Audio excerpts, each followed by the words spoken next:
नमस्कार दोस्तों, हमारे YouTube चैनल यूपीएससी वरदान में आपका स्वागत है। चलिए पाषाण काल की तीसरा वीडियो पार्ट 3 शुरू करते हैं। पहला प्रश्न है, उत्खनित प्रमाणों के अनुसार पशुपालन का साक्ष्य मध्य पाषाण एवं नवपाषाण काल दोनों से मिला है। यानी जो पशुपालन का साक्ष्य है मध्य पाषाण में शुरू हो गया था, मध्य पाषाण काल में, और मध्य पाषाण काल से नवपाषाण काल, इन दोनों कालक्रमों में मिला है। अगला प्रश्न है, मध्य पाषाणिक स्थल दमदमा से पशुओं की हड्डियों का अध्ययन पीके थॉमसन, पीके जोगलकर के द्वारा किया गया था। अगला प्रश्न है, कुल्ली संस्कृत प्राक हड़प्पा संस्कृति है।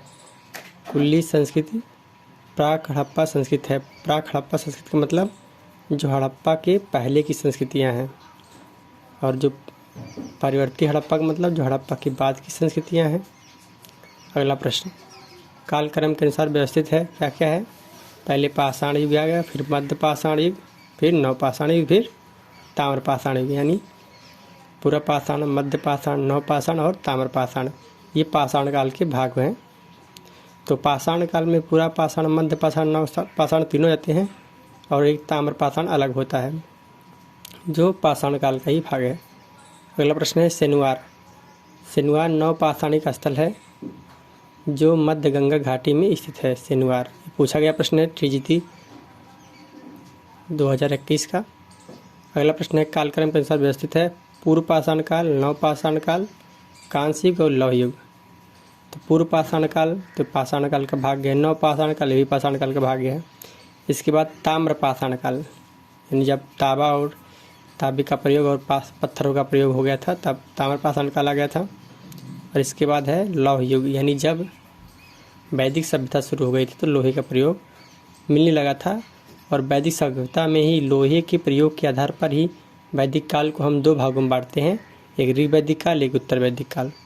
तो जो ऋग वैदिक काल का टाइम पीरियड है वो 1500 से 1000 तक, और जो उत्तर वैदिक है 1000 से 600 BC तक है।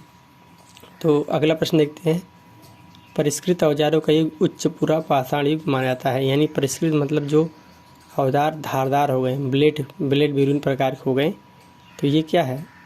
ये उच्च पूरा पाषाण काल की युग है। इसमें भीमबेटका की गुफा मिलती है जिसकी खोज BS वाकाड़कर ने 1957-58 में किया था। उज्जैन विश्वविद्यालय के प्रोफेसर थे। तो सबसे पहले इसी उच्च पूरा पाषाण काल से हमको कला के साक्ष्य मिलते हैं। तो प्रश्न आता है कि कला के साक्ष्य कहाँ से मिलना शुरू हो गया? तो पाषाण काल के उच्च पूरा पाषाण काल के। पाषाण काल में 3 भाग है, एक पूरा पाषाण काल, एक मध्य पाषाण, एक नवपाषाण काल। लेकिन जो पूरा पाषाण काल है उसको भी 3 भागों में बांटा गया है, पूर्व पूरा पाषाण काल, मध्य पूरा पाषाण काल और उच्च पूरा पाषाण काल। तो ये तीसरा वाला जो है उच्च पूरा पाषाण काल, यहीं से चित्रकारी के साक्ष्य हमको मिलते हैं। अगला प्रश्न देखते हैं, मिट्टी के बर्तन, पहिए का आविष्कार, चाक का आविष्कार, ये सब किसमें हुआ? नवपाषाण काल में। यानी मिट्टी के बर्तन, पहिए का आविष्कार, चाक का आविष्कार नवपाषाण काल में हुआ है। अगला प्रश्न है, मध्य पाषाण काल को संक्रमण काल कहते हैं। क्यों कहते हैं? क्योंकि ये बीज का काल है। ऐसा काल जहाँ पूरा पाषाण काल खत्म हो रहा है और इधर नवपाषाण काल की शुरुआत होने वाली है, उसी के बीच का काल को हम मध्य पाषाण कहते हैं, इसलिए इसको संक्रमण काल कहते हैं। यानी ना इधर में ना उधर में। अगला प्रश्न है, मध्य पाषाण काल के लोगों की मुख्य विशेषता लघु पाषाण उपकरणों का प्रयोग है। तो मध्य पाषाण के लोग क्या है? छोटे छोटे माइक्रोलिथिक या सूक्ष्मतः औजार का उपयोग करने लगे थे, इसलिए इसकी यह विशेषता होगी। क्योंकि जो हमारा पाषाण काल है ये उपकरणों के आधार पर ही बांटा गया है। उपकरणों के आधार पर अगर कहीं नदियाँ मिल गई, उनकी नदियों के नाम पर इसकी संस्कृतियों के नाम पड़ा है। तो पाषाण काल को उपकरणों के आधार पर ही बांटा गया है। अगला प्रश्न है, मध्य पाषाण काल के उपकरण फलक से बने थे। तो जब मध्य पाषाण के उपकरण जो फलक से बनेंगे तो इसे फलक संस्कृति कहेंगे। फलक यानी जो पत्थर है उसको काट छाँट के बनाया गया, यानी जो फलक निकाल फलकदार उसको थोड़ा सा गढ़ा गया था जिससे उसमें धार आ जाए आराम से और पशुओं को मारने में आसानी रहे। और अगला प्रश्न है, पूर्व पाषाण काल के लोगों का प्रमुख उद्यम शिकार था। तो पाषाण काल में हमने बताया था कि पाषाण काल को 3 भाग बांटे हैं, पूर्व पाषाण काल, मध्य पाषाण और उच्च पाषाण काल। और हमने बताया था जो ये उच्च पाषाण काल यहीं पर भीमबेटका गुफा है, यहीं में ब्लेड ब्यूरिन प्रकार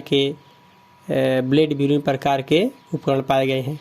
लेकिन जो इसका पहला पार्ट है पूरा पाषाण काल, यहाँ पर जब मानव का शुरुआत था तो मानव क्या था, आखेटक था, शिकारी था, केवल आखेट करता था, शिकार करता था, उसी पर उसका जीवन यापन निर्भर था।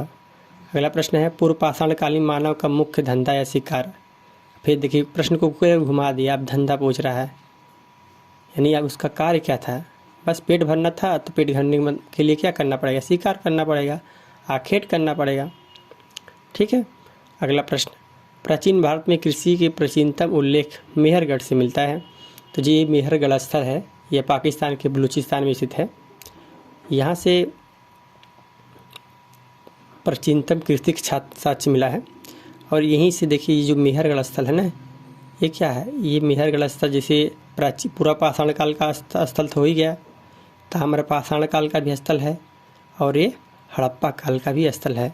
यानी यहाँ से क्या होता है, पाषाण काल और ताम्र पाषाण काल और हड़प्पा काल तक के साक्ष्य यहाँ से मिलते हैं। तो प्रश्न ये बनेगा कि मेहरगढ़ से या किस स्थान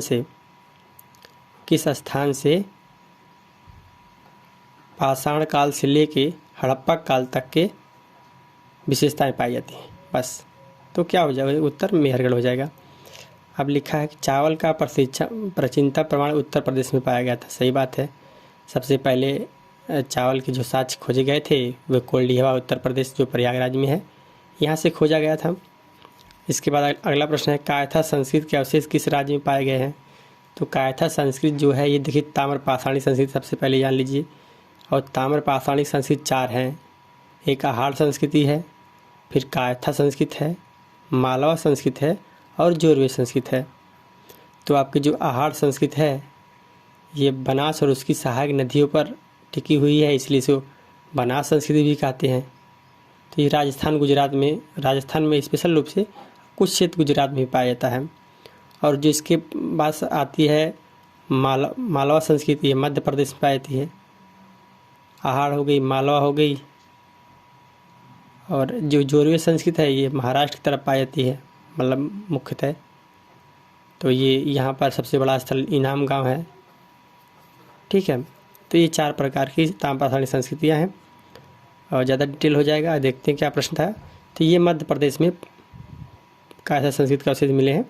अगला प्रश्न है कायथा संस्कृत की खोज V.S. वाकाड़कर की।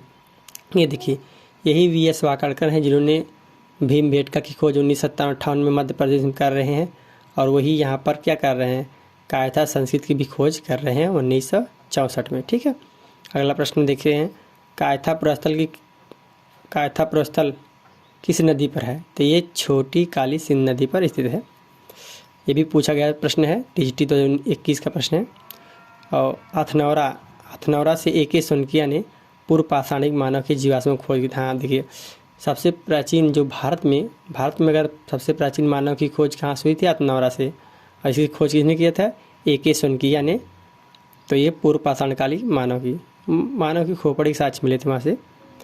और आखिरी प्रश्न है गंगा नदी घाटी में धान उत्पादन के प्राचीनतम साक्ष्य लहुरा देव से मिलता है। देखिए जो गंगा नदी घाटी के धान उत्पादन के केंद्र है, सबसे प्राचीनतम कौन है, लहुरा देव। देखिए सबसे पहले जो खोद हुई थी वो कोल्डिहवा की हुई थी। तो जब कोल्डिहवा की खोद हुई थी, आपका प्रयागराज उत्तर प्रदेश जिले में है, तो यहाँ से 6500 ईसा पूर्व के चावल के साक्ष्य मिले, चावल एवं धान की भूसी के।